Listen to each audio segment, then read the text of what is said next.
The Bible is the greatest collection of stories ever told, not the greatest collection of historical documentation.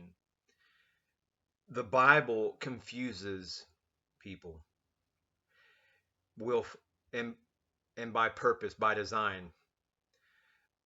But the clergy and the laymen are confused because it is a symbol, is a book, a symbol of symbols and allegories, which can be interpreted only by the one who knows the substance of the ancient masters and their teachings, and is an expert in astrology, biology, psychology, physiology, anatomy, and all true sciences related to cosmic principles and processes as they are individualized and manifested in the microcosm, as above, so below.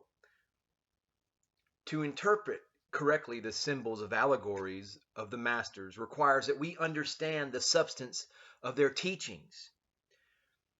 The question of whether or not their teachings were always right and correct, or if so-and-so is a historical figure, if they lived at a certain time, so on and so forth, is irrelevant and immaterial, because the Bible is a book of symbols and allegories.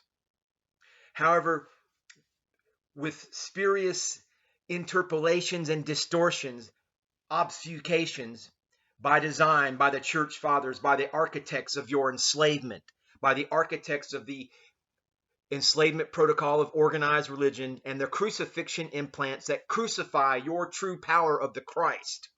As long as they can keep you looking outside of yourself, giving your power away, you are still enslaved.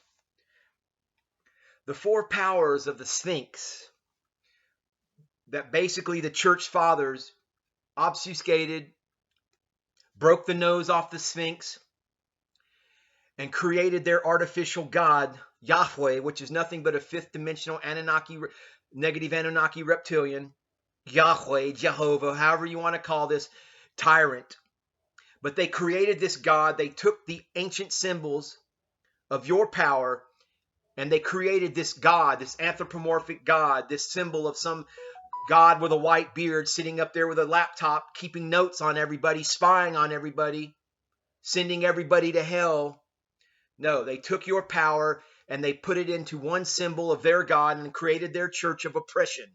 But the four powers of the Sphinx are knowledge, will, courage, and silence, and are attributed to the four classical elements, air, fire, water, and earth, respectively.